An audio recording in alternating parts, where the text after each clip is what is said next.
Hello everyone, आप सबका बहुत बहुत स्वागत है आपके अपने चैनल करिश्मा एकेडमी पर। हमारा चैप्टर चल रहा था कैश फ्लो स्टेटमेंट, जिसमें हमने दो क्लासेस कर ली हैं। पहले क्लास में हमने क्या देखा था, फॉर्मेट देखा था, जिसमें हमने आइटम्स देखी थी, फाइनेंसिंग और इन्वेस्टिंग एक्टिविटी की। और कल वाले में हमने क्या देखा था, ऑपरेटिंग एक्टिविटीज की आइटम्स देखी थी। और साथ में क्या देखा था, एक क्वेश्चन देखा था कि वो करना था, आइडेंटिफाई करनी थी कि कौन सी ऑपरेटिंग एक्टिविटी है, कौन सी इन्वेस्टिंग है और कौन सी फाइनेंसिंग एक्टिविटी है। ठीक है, तो आज क्या है, हम एक सिंपल सा क्वेश्चन करने वाले हैं ताकि आपको और अच्छे से क्लियर हो जाए कि कौन सी आइटम कैसे जाएगी और कैसे क्वेश्चन आता है। ठीक है, क्वेश्चन सिंपल तो नहीं आएगा, लेकिन ये भी एक स्टेप पे आपको करना पड़ेगा। ठीक है, क्वेश्चन आएगा स्टेटमेंट वाला, एक दो नीचे एडजस्टमेंट दी होंगी। ठीक है, फिर वो सम होगा। ठीक है, चलो स्टार्ट करते हैं हम। ये क्वेश्चन दिया है हमारा, ये बैलेंस शीट आपको क्या दी होगी, बैलेंस शीट दी होगी एक। ठीक है, ये बैलेंस शीट दी हुई है और उसमें आपको दो ईयर्स का डाटा रहेगा, एक प्रीवियस ईयर का और एक करंट ईयर का। ठीक है, प्रीवियस ईयर का और करंट ईयर का डाटा दिया रहेगा, ये जैसे बैलेंस शीट दी हुई है। ठीक है, इसमें क्या है, 2012 का दिया है और 2013। प्रीवियस ईयर कौन सा होगा, पिछला, यानी इसमें 2012 क्या है, हमारा प्रीवियस ईयर है और 2013 हमारा करंट ईयर है। ठीक है, अब हमने क्या करना है, कैश फ्लो स्टेटमेंट बनाना अपना वैसे ही ध्यान रखता है। देखो, सबसे पहले हमारा ए पार्ट क्या होगा, cash from operating items, operating activities operating activities कहां से स्टार्ट होंगी हमारी, net profit before interest and tax.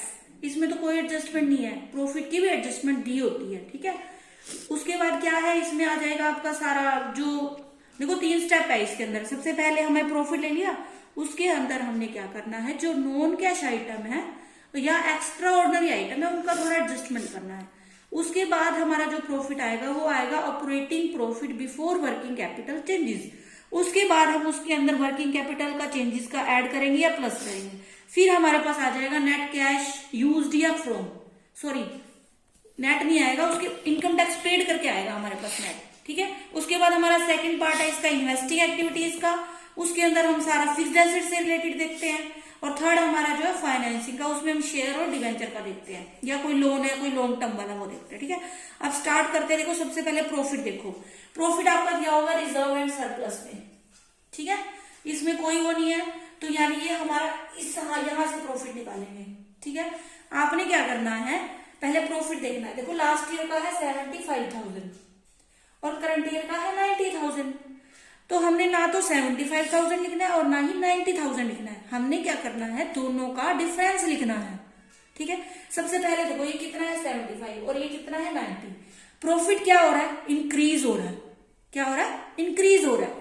कितना इंक्रीज हो रहा है, 90 में से 75 को लेस कर दोगे, इंक्रीज हो रहा है 15,000। तो हम यहां लिखेंगे पहले net profit before tax and interest. कितना आ गया हमारे पास, 15,000। ठीक है, 12 का कितना है 75,000 है और 13 का कितना है 90,000 है। आपने ना तो ये लिखना है ना ये लिखना है, दोनों का डिफरेंस लिखना है। और ये क्या हो रहा है, इंक्रीज हो रहा है। इंक्रीज हो रहा है तो मतलब प्लस में है। ठीक है, अगर हमारा ऐसे होता, रिवर्स में होता, यहां होता 75,000, यहां होता 90,000, तो मतलब क्या है, हमारा प्रॉफिट डिक्रीज हो रहा है। डिक्रीज हो रहा है तो हम यहाँ पे उसको लिखते हैं ब्रैकेट में। ठीक है, माइनस में लिखते हैं तो ब्रैकेट शो करते हैं, यानी ये माइनस की आइटम है। लेकिन अब हमारा क्या है, प्लस में है, तो हम क्या लिखेंगे 15,000। ठीक है, उसके बाद हमारा जो होता है एक्स्ट्रा ऑर्डिनरी आइटम होती है। एक्स्ट्रा ऑर्डिनरी आइटम में डेप्रिसिएशन होता है, हमारा वो होती है अंडर राइटर कमीशन होती है, गुडविल रिटर्न ऑफ होती है, प्रिलिमिनरी एक्सपेंसेस रिटर्न ऑफ होती है, इंटरेस्ट होता है, कोई डिविडेंड रिसीव पेमेंट, कुछ भी हो सकता है वो। ठीक है, लॉस हो सकता है हमारा एसेट्स पे। ठीक है, ऐसा कुछ भी नहीं है, क्योंकि मैंने सिंपल सम लिया है एक बार सिर्फ समझाने के लिए। तो और एक चीज ध्यान रखना, बैलेंस शीट में कोई भी एक्सपेंसेस प्रीपेड को और आउटस्टैंडिंग को छोड़ के, प्रीपेड को और आउटस्टैंडिंग को छोड़ के कोई भी एक्सपेंसेस अगर बैलेंस शीट के अंदर दिया है तो इट मीन्स वो आपका नॉन कैश आइटम है। ये ध्यान रखना है आपने चीज को, ठीक है। अगर प्रीपेड एक्सपेंसेस और आउटस्टैंडिंग एक्सपेंसेस को छोड़कर कोई भी अदर एक्सपेंसेस है, अगर वो आपकी बैलेंस शीट के अंदर दिया है तो वो हमारी नॉन कैश आइटम है और उसका यहाँ पे एडजस्टमेंट होगा, ठीक है। फिलहाल तो नहीं दिया है, ठीक है। डेप्रिसिएशन आप देखोगे हमेशा यहाँ घटा के मतलब माइनस करके लिखा होता है, ठीक है, तो वो यानी हमारा नॉन कैश होता है, लेकिन इसके अंदर नहीं है, ठीक है। अब हमें कुछ भी एडजस्टमेंट नहीं करनी इसके अंदर। ये हो गया हमारा प्रॉफिट। अब हम करेंगे, ये हमारे पास प्रॉफिट आ गया, मतलब ऑपरेटिंग प्रॉफिट आ गया बिफोर वर्किंग कैपिटल चेंजेस। यहां पे आप लिखोगे operating profit before working capital changes, ठीक है, सीधा यही लिखो 15,000, ठीक है। अब देखो हमने वर्किंग कैपिटल चेंजेस का करना है। वर्किंग कैपिटल चेंजेस में हमें देखनी है करंट एसेट और करंट लायबिलिटी। अब देखो ये है हमारी करंट लायबिलिटी ट्रेड पेबल, और करंट एसेट है हमारी इन्वेंट्री और ट्रेड रिसीवेबल। आपने क्या लिखना है, प्लस करना है, ठीक है। प्लस में decrease in current assets and increase in current liability, वो प्लस के आइटम। और माइनस में क्या होगा हमारा, थोड़ा सा जल्दी देते हैं, माइनस में क्या हो जाएगा, increase in current asset and decrease in current liability. देखो वो मैंने कल आपको बता दिया था कि जैसे कोई एसेट है, अगर कोई एसेट इंक्रीज हो रही है, इट मीन्स हमने क्या किया है, परचेज किया है, ठीक है ना, परचेज की है।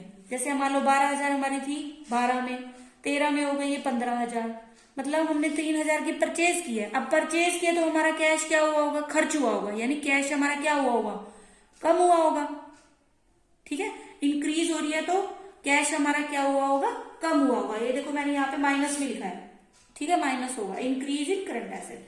और दूसरा, अगर एसेट डिक्रीज हो रही है, एसेट हमारी डिक्रीज हो रही है, तो इट मीन्स हमने एसेट को क्या किया होगा, सेल किया होगा, ठीक है, सेल किया होगा, तो कैश हमारा क्या होगा, प्लस होगा, यानी बढ़ेगा कैश हमारा। तो मैंने यहाँ पे लिख दिया डिक्रीज इन करंट एसेट, ठीक है। ऐसे ही हमारा करंट लायबिलिटीज में हो जाएगा, ठीक है। अब देखो, अब हमने देखना है, सबसे पहले देखो इन्वेंट्री का कर लेते हैं हम। इन्वेंट्री कितनी है, 13 में 4,000 है और 12 में 5500 है। देखो अब क्या हो रही है, करंट ईयर में हमारा ये है और 5500, यानी हमारी इन्वेंट्री क्या हो रही है, कम हो रही है। इन्वेंट्री हमारी एसेट है, इन्वेंट्री क्या है, हमारी एसेट है। एसेट क्या हो रही है, कम हो रही है, और कितने से कम हो रही है, कम हो रही है तो वो क्या होगी, प्लस होगी, यानी ठीक है, कम हो रही है तो मतलब हमने सेल किया इन्वेंट्री, मतलब गुड्स को सेल किया। स्टॉक हमारा कम हो रहा है तो इन्वेंट्री का मतलब क्या होता है, स्टॉक कम किया तो मतलब हमारी एसेट कम हो रही है तो मतलब हमारे पास कैश आ रहा है, यानी तो कैश क्या हो जाएगा, यहाँ पे आप लिखोगे डिक्रीज इन स्टॉक। इन्वेंट्री लिखो, कंपनी में इन्वेंट्री वर्ड यूज करते हैं। इन्वेंट्री कितने से हो रहा है, 1500 से, ठीक है, 55 में से 4 1500 हो गया, ठीक है। उसके बाद है हमारा ट्रेड रिसीवेबल, ये भी हमारी एसेट है। ये क्या हो रही है, ट्रेड रिसीवेबल भी हमारे कम हो रहे हैं, तो यहाँ पे क्या लिख दोगे, decrease in trade receivable. Minus करोगे तो आएगा हमारा 13,500, ठीक है। ये हो गया हमारा प्लस की आइटम। एक बार ये ट्रेड पेबल और देख लेते हैं, फिर देखते हैं। ट्रेड पेबल है हमारा 10 से 76। हमारी लायबिलिटी क्या हो रही है, देखो 12 की 76,000 है और इसकी 10,000 है। लायबिलिटी हमारी कम हो रही है, तो मतलब ये माइनस के आइटम है, तो इसको तो कर देते हैं बंद।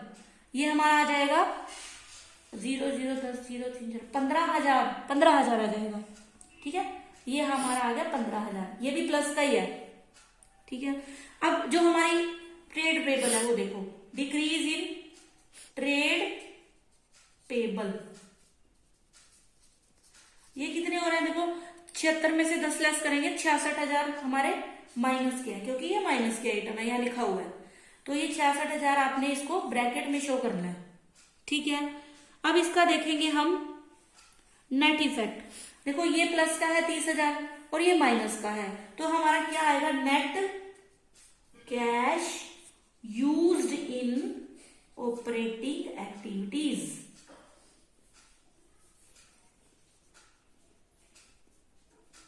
ठीक है, देखो 15 और 15 30, ये तो है प्लस का हमारा, और ये है हमारा 66,000 माइनस का। तो 66,000 में से 30 को लेस करेंगे तो मतलब 36,000 हमारा क्या आ रहा है, नेट कैश यूज्ड आ गया। आपने इसको ब्रैकेट में ही लिखना है। ठीक है, यहाँ पे आप चाहे सीधा आप यहाँ भी लिख सकते हो, कोई दिक्कत नहीं है। चलो यही लिख देते हैं। अब यहाँ पे 36,000 और दिखा देना, ये हो गया हमारा नेट। ठीक है, ये तो थी हमारी ऑपरेटिंग एक्टिविटीज। अब हम कर रहे हैं, अब हमने यहाँ पे डी पार्ट लिखना है, cash flow from investing activities.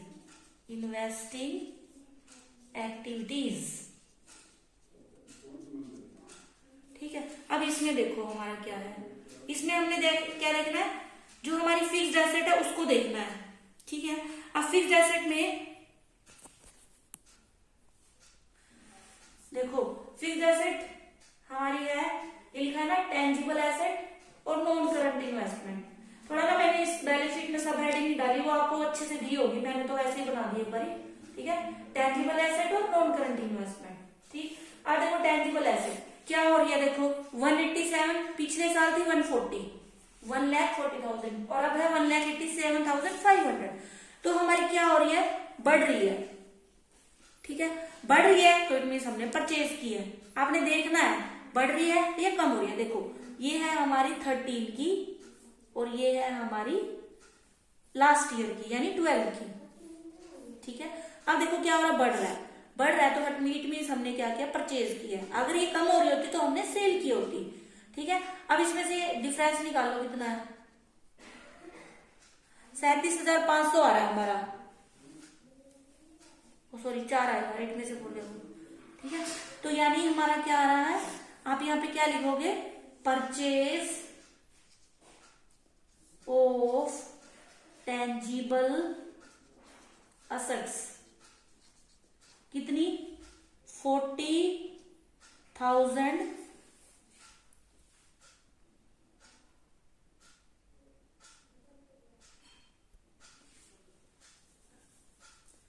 47,500, और इसको भी ब्रैकेट में लिखोगे। ठीक है, नेक्स्ट है हमारा इन्वेस्टमेंट, नॉन करंट इन्वेस्टमेंट।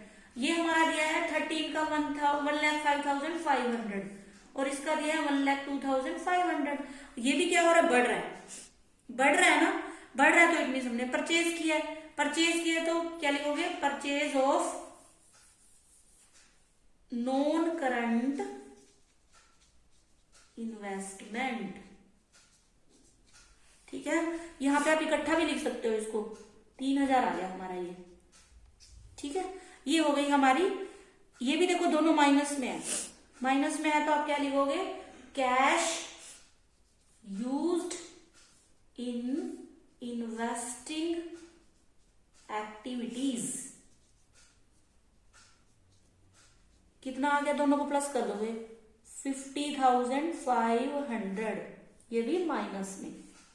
ठीक है, अब देखो थर्ड पार्ट इसका, थर्ड पार्ट क्या है हमारा, C, cash flow from financing activities.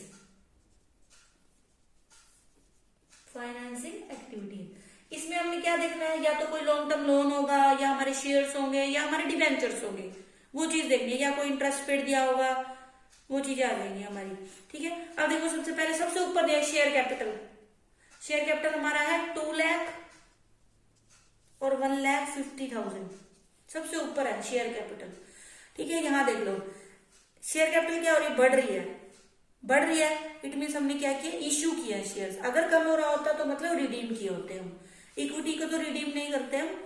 ठीक है, तो हमारा क्या आ जाएगा, इश्यू ऑफ शेयर्स, कितने से, 50,000 से, और ये प्लस में ही रहेंगे।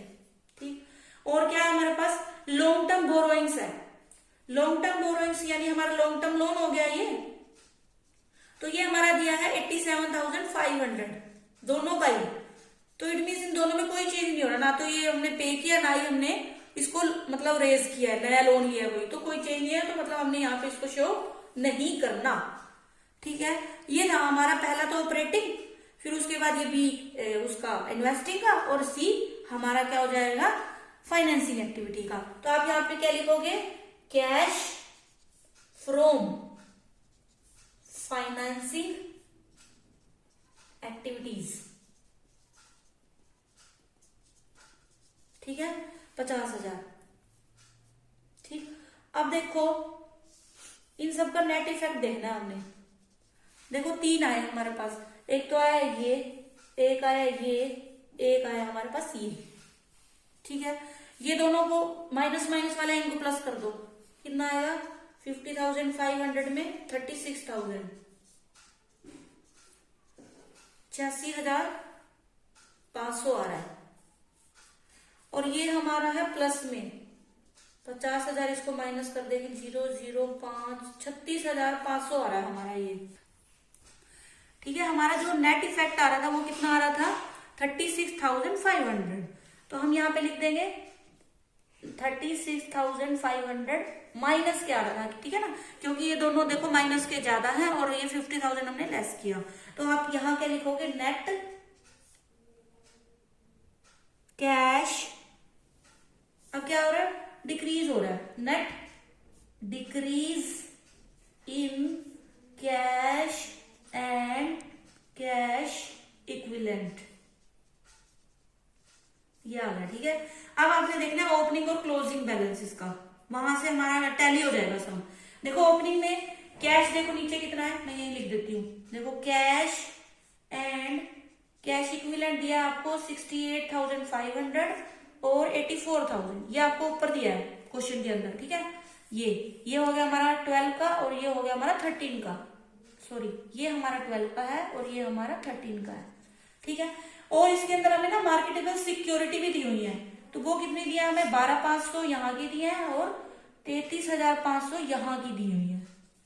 ठीक है, अब देखो ये इन दोनों को प्लस करेंगे हम, ये हो गए ओपनिंग, ये हो गए हमारे क्लोजिंग बैलेंस, क्योंकि देखो जो करंट वाला है वो हमारा क्या है क्लोजिंग है, और ये हमारा क्या है ओपनिंग है।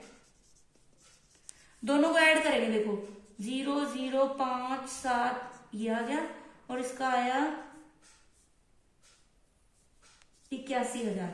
ठीक है, अब यहाँ आप ओपनिंग और क्लोजिंग लिखेंगे, सीधा लिख देती हूँ मैं, क्लोजिंग आ रहा है 81,000, क्लोजिंग 81 और ओपनिंग आ रहा है 1,17,500। ये आपका ना नोट्स बनेंगे, वो वहां पे आपको रफ वर्क करके देखना है एक तरह से।